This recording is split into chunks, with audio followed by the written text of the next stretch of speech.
Hello, and welcome to Morgan's Literacy Lounge. Today, we're focusing on phonics instruction and how to adapt it for multilingual learners and students who speak different language varieties. Phonics is not just matching letters to sounds, it's foundational for reading and spelling. So, research confirms that systematic, explicit phonics improves reading outcomes across linguistic backgrounds. So, what is phonics? Phonics is the relationship between graphemes. The letters are letter combinations we see, and phonemes, which are the sounds we hear.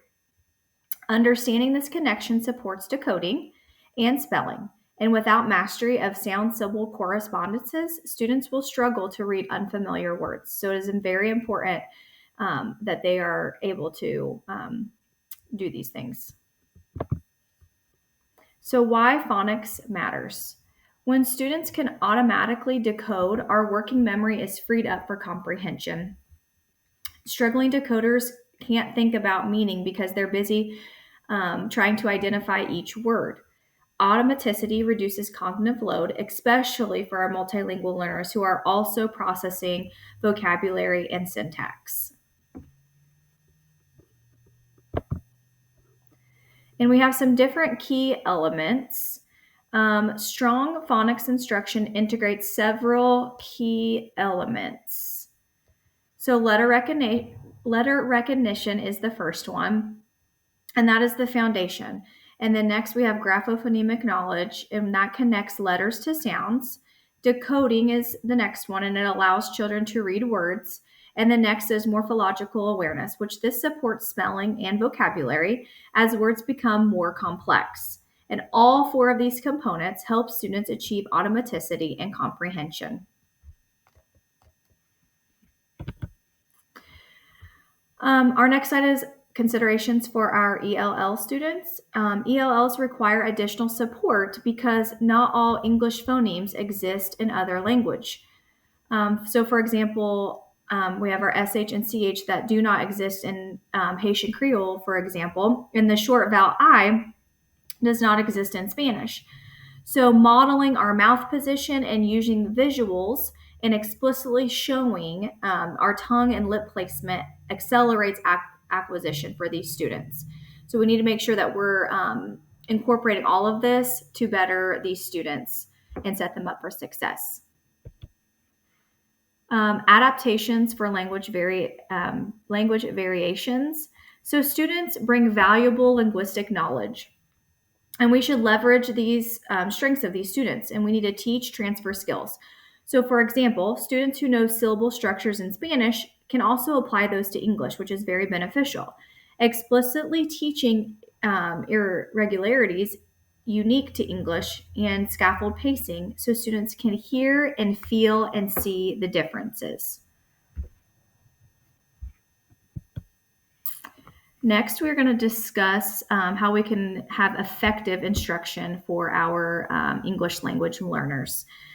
So, we need to make sure that our instruction is very systematic and explicit, and we want to begin with our simplest form or our simplest phonics instruction tasks, and then we want to progress to those more complex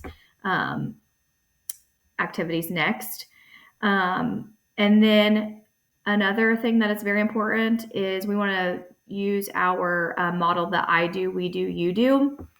And again, we might not always be able to just go directly and do it like I do, we do, and go right into the you do. We might have to stop and keep doing the we do until we feel comfortable for those students to move on and try to do it independently by themselves. And that's okay, depending on what the task is. And then also our native literacy skills support English literacy. So this is called positive transfer. Developing English language learners' letter knowledge. So letter naming and letter sound fluency are strong predictors of later reading success. And engaging students through songs, sequencing, and quick recognition routines. Because letter naming has to be automatic before phonics can connect to our decoding skills. So making sure that they are able to, sing the English alphabet and recite it in that sequential order is super important. And an activity that is good for them to do, so we can see if the automaticity is there, is you could say, you could do an activity with them that having them name the letter that occurs before or after. So as a teacher, I could say, would you be able to tell me the letter that comes after the letter H? And so hopefully they would be able to say the letter I after that. Or you could say, so that was a letter after. So, or you could say, can you tell me the letter that comes before the letter C? And hopefully they could say the letter B. So that is just a little activity that you could do to see how their automaticity is of remembering the order of the alphabet. Our next slide discusses graphophonemic knowledge. This is where this activity talks about the teacher saying 3 words that begin with a common sound. And then the teacher or the students are going to repeat that word. And then I'm going to draw, as the teacher, the attention to the articulation. So then I'm going to connect the similarities and the differences between the sounds in English and then the student's home language. And this explicit contrast accelerates learning for those students. So on the next slide, we'll discuss an example lesson of this to help. But it's very important that as a teacher, you are talking about the commonalities and the differences between the sounds with that student's native language and the second language that they are learning. So for the example lesson, there's 4 different steps that we're going to do. And this lesson is talking about the learning the sound. So first, we're going to introduce the words. So as a teacher, I'm going to say, listen carefully. We have monkey, moon, and mop. These words all start with the same sound. And then next, I'm going to say, teachers, next we're going to have the second step, and students are going to repeat. And then I'm going to say, can you say the words with me? Monkey, moon, mop. And then the students are going to repeat also. So they're also hearing it and they're saying it at the same time. And then we're going to talk about our step 3, which is discussing our mouth formation. So I'm going to say, watch my mouth. When I say, my lips are closed. So put your hand on your lips and I want you to feel it. Our voice is on and you can feel the buzz. So as a teacher, I'm going to be visually pointing that out and showing them it and doing it also and making sure that they're doing it and feeling it as well. And then up here, I also put picture cards that you could have so the students are able to see it. And the picture cards would be with the monkey, the moon, and the mop. So they could visually be seeing it because we know that it's very important for them to have those visuals. And then next, we could talk about in Spanish, sounds the same, like in mama or mesa. So then I could repeat it and say, listen, mama, moon, the sound matches. And then you could also have picture cards labeled with those Spanish cognates, also with the mama and mesa.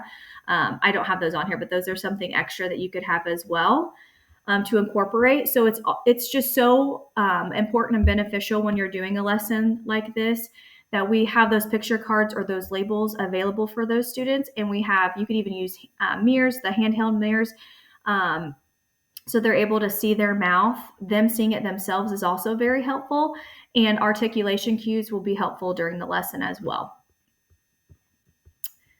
So next is our conclusion. So as we wrap up today, I want to leave you with a few key ideas. So phonics instruction is most powerful when it is explicit, systematic, and connected to sound production. So when we model, when we use visuals, and when we guide students step by step, they begin to internalize the sound-symbol relationships, and that leads to skilled reading, which is what we want overall.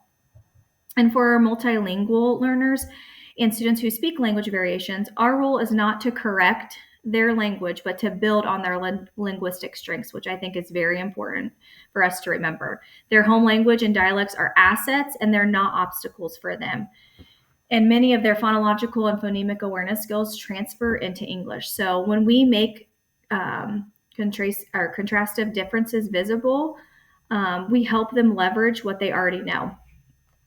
So we need to remember that automaticity frees up cognitive space for comprehension, which is so important. And when decoding becomes effortless, those students can actually focus on making meaning instead of spending all their time trying to decode the word. They can actually be making meaning.